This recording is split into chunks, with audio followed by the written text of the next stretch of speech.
새 생명이 뭐죠? 새로운 법과 질서가 내 마음에 들어오는 거다. 2장에 보면 그러니 여러분을 깨끗이 정리하십시오. 여러분을 깨끗이 정리해야 된다. 우리는 인간이 생각하고 있는 의에 대한 기준으로 우리가 지금 정립되어 있습니다. 그리고 우리가 자꾸 죄를 짓다 보면 이 죄는 우리의 양심을 오염시킵니다. 이 양심은 어디를 따라가냐면 보편적 상식을 따라갑니다. 절대적 상식 말고 보편적 상식을 따라갑니다. 이 성경은 너희들이 새로운 법과 질서, 하나님의 법과 질서가 너희들 마음에 왔으면 여러분은 깨끗이 정리하십시오. 악의와 위선, 시기와 악담을 말끔히 치워버리십시오. 원래 내가 세워있는 그 안에서 하나님의 법이 같이 공존할 수는 없는 거예요. 부딪히는 게 굉장히 많습니다. 그러면 우리는 어디를 쓰냐? 중립에 딱 쓰는 거야. 여기 말도 좀 듣고 저기 말도 좀 듣고, 진리와 비진리를 함께 공유할 수 있는 그런 능력이 내 안에 있다라고 생각하는데 사실적으로 그 능력이 되게 없어요. 아주 요런껏 하나님의 말씀도 좀 지키고, 그리고 세상에 내가 원래 가지고 있던 법도 좀 지키고, 나는 중립을 너무 잘할 수 있다라고 생각하지만 실제로는 이 물감같이 썩기는 안 썩기나 썩기거든. 이 양심의 오염을 막을 수 없는 그런 처지에 우리가 간다는 거예요.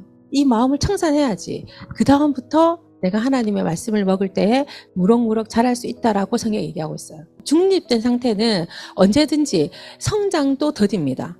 여러분 청산하는 시간들을 가지길 바라요. 내게 올라오는 나의 착함, 나의 의, 이런 걸 좀 청산해야 됩니다. 여러분은 건축용 벽돌과 같으니 생명이 약동하는 장소를 짓는 데 쓰일 수 있도록 자신을 하나님께 드리십시오. 거룩한 제사장이 되어 그리스도께서 인정하시는 삶을 하나님께 드리십시오. 이 벽돌이 아주 하나라도 허술하면은 그 부분은 누수가 나겠죠? 무너지기 쉬워요. 우리를 하나의 건축물에 돌로 본다면 여러분이 한 사람 한 사람이 튼튼하게 이 나라를 바치고 있지 않으면 페트병 하나로 쳐서 거기서 무너지면 와르르 이렇게 도미노처럼 무너지지 않을까요? 내 삶을 구실한 공사를 해가지고 나중에 하나가 무너지는데 나머지가 다 무너지는, 기초 체력이 없는 이런 공사가 되면 안 된다고 생각하고, 하나님의 나라도 그렇게 되면 안 된다고 생각합니다. 이 성경은 지금 그걸 얘기하고 있는 거예요. 너희들이 스스로 나는 버려질 만한 돌이 아닌가, 나는 그렇게 쓸모없는 돌이 아닌가, 이렇게 생각하지 말라고 얘기하고 있는 거지. 너희 한 사람의 돌은 거기 중심이 될 만큼 중요한 돌이라는 거죠. 그래서 혹시라도 그 일꾼이 이거 조금 모퉁이에 있을 돌인가? 이래서 버렸다 하더라도 하나님은 그 모퉁이 돌로 중심이 되게 하시는 하나님이니 너희 자신이 벽돌이라 생각해서 스스로를 잘 간직해라는 얘기입니다. 잘.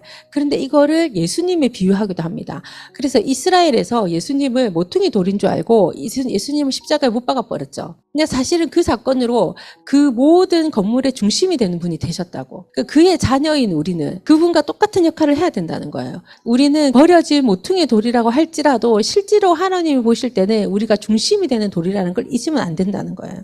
근데 믿지 않는 자들이 걸려 넘어지는 것은 그렇게 되도록 정해져 있는 것과 같이 그들이 순종하지 않기 때문입니다. 이렇게 얘기해요. 그분들이 하나님 말씀에 순종하지 않기 때문에 어쩌면 믿는 우리가 그들에게 걸림돌이 될 수도 있습니다. 근데 그럴 때는 우리는 아주 강력한 마음으로 그 걸림돌이 되기를 자청해야 됩니다. 왜? 그렇지 않으면 의라는 건 없어지기 때문에. 이 세상이 선한 사람들이 없으면 이 세상이 어떻게 돌아가겠어요? 그죠? 여러분을 걸림돌로 생각하는 사람들이 나타날 수는 있으나 거기에 굴하지 않고 여러분의 의와 여러분의 신앙을 지켜가시기를 바랍니다. 세상은 여러분의 본향이 아닙니다. 그러니 이 세상에서 여러분의 안락함을 구하지 마십시오. 자기 욕망을 채우려다가 영혼을 희생하는 일이 없게 하십시오. 여러분의 행실로 그들의 편견을 없애십시오. 그러면 그들도 하나님 편에 서서 그분이 오시는 날에 그분을 친송하는 자리에 참여하게 될 것입니다. 훌륭한 시민이 되어 주님을 자랑스럽게 하십시오. 권력자들의 수준이 어떠하든지 그들을 존중하십시오. 그들은 질서 유지를 위해 하나님께서 보낸 밀사입니다. 이 세상의 안락함에 너무 취하지 마라. 그거를 너무 삶의 목표로 가지지 마라. 이런 얘기하고 있습니다. 세상의 이 안락함과 세상의 유혹은 결국은 죄로 인도하게 되고 내 영혼과 맞바꾸는 일이 생긴다는 거지. 근데 내가 이 땅의 안락함을 구해서 그것을 향해서 가는 그 속도보다 하나님의 의를 구하는 속도가 더 빠릅니다. 왜? 하나님의 그를 복을 주시기 때문에. 세상 사람들은 이걸 뭐라고 말하냐면 운이라고 얘기합니다. 운. 근데 우리 그리스도인들은 우리를 따라가는 사람이 아닙니다. 근데 우리는 뭐냐면 하나님의 뜻을 따라가는 사람이기 때문에 그 선한 사람에게는 그 기회를 주시는 그 하나님의 놀라운 능력이 있다는 거죠. 하나님이 얘 아니면 나는 쓸 사람이 없다. 이 양심이 세상에 오염되지 않는 그 양심을 가진 자들, 그걸 지키려고 기초 체력을 쌓은 자들, 그리고 이 땅의 기술을 익힌 자들. 잠언서에 나오잖아요. 한 가지 일에 능한 사람은 누구 만난다고? 왕을 만난다. 그 말씀들 잘 기억해야 되는 거예요. 여러분의 영혼을 바꾸지 마세요. 우리가 정직하게 행할 때 그것을 기뻐하고 내가 남을 유익하게 할 때 기뻐하는 이것으로 우리는 우리의 마음을 지켜야 됩니다.